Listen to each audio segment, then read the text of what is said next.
also, when it had happened, she demonstrated the kind of unconditional love that marriages ought to be about. Not to be too gross, but I don't know, it's life. She, my finger, because of where it was broken at the joint on the end, it couldn't bend it. And so, like when you do the end of your finger like that, when I do that hand, the brain kind of remaps itself to think that when I do that, I'm thinking about this part, they call it the distal phalanx. So anyways, it needed to be manually bent, and I couldn't even really look at it rather than touch it. So she put on a pair of gloves a couple times a day. She'd take my hand, which was not, I did not have skin on it, and would physically bend my hand. Wow, she must really love you. Basically just kind of sat there and felt bad for myself, and and she was very strong, very strong. So during that time, obviously, just solidified my desire to marry her. And so again, I look at that time of life as being a time when, and I say this obviously in reverence, when God had to disconnect one very small thing in my life to reconnect everything. So I don't miss it. And it gives me 4.5 reasons to talk about life, the real things of life, the real issues, the important things of life. So. Well, I'm glad that you didn't have you mess with the legs as much out here, because that might have, well, it might have added to your story. It might have been a good thing. Maybe we should have gotten this later. No thanks. No, Mr. Petty? No. Respect the blade. Respect the blade. Fear the blade. Fear the blade. That's what we say around here. But these are actually not blades. I have to hesitate. Whenever I talk about the snowblower down south, sometimes I get kind of a blank stare like, what's that? Have you all seen one? I grew up in Colorado. We found one. Okay, so you know what they are. Right. Yeah. So it's not really necessarily a blade rather than just a plate. And the plate just is capable of eating small saplings, and unfortunately didn't. Anyway, so that's. So so should we say that, man, we're so sorry that all happened to you, or should we say congratulations? John, you can say what you want. Well, you're glad it happened is what it sounds like. Glad is sort of a generic category. Overjoyed, thrilled, beyond belief. No, I can Doesn't see sound like how either. The situation, as unfortunate as it was redeemed for good. In that way, It works all things to the good.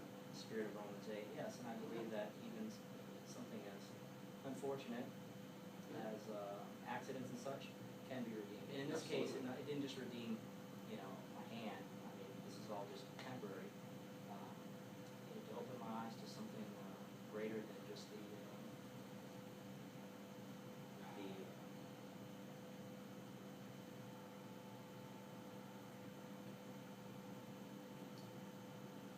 things that are often pursued, that have no lasting value.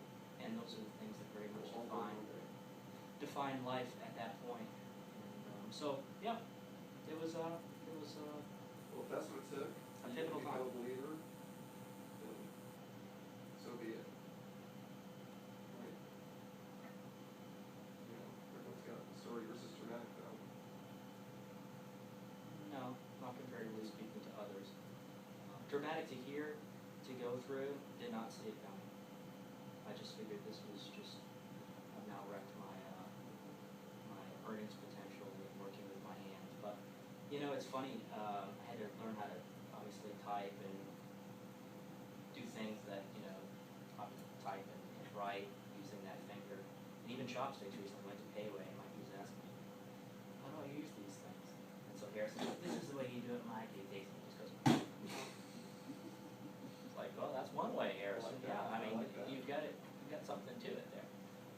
Chopsticks don't get around as much, but even typing. You know how to use it to make you feel oriental. It's pretty serious. You involve yourself in the culture. Page another one. And I think you eat slower, too.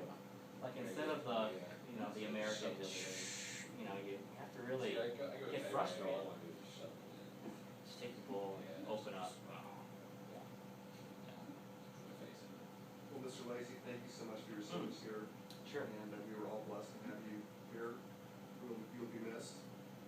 And we Likewise. wish you nothing but good tidings and happiness and success and whatever your journey takes you. We hope you're going to stay in touch.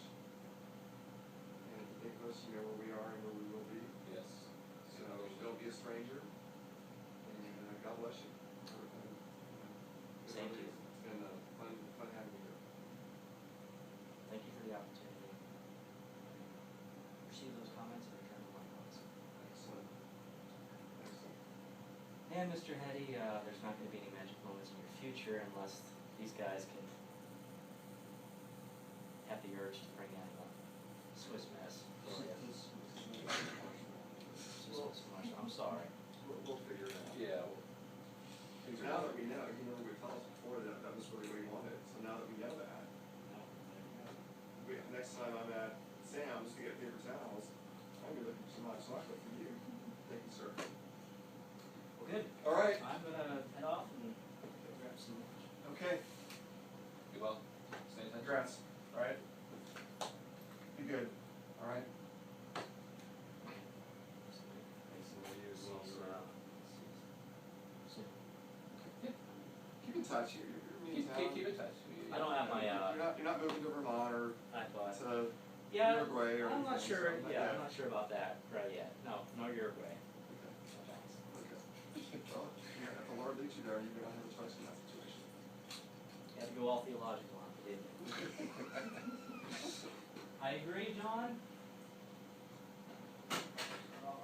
Is that your jacket there? It Okay. is. Don't forget it. And Don't leave. worry, there's nothing in it, like my keys. Don't leave Merle's hat. Leave Merle's hat too, by the way. Are you gonna do a song as I leave? Sure.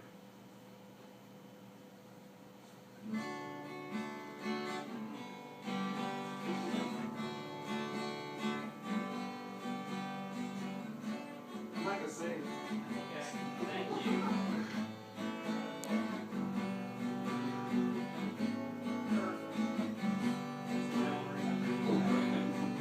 See you, Mr. Rice.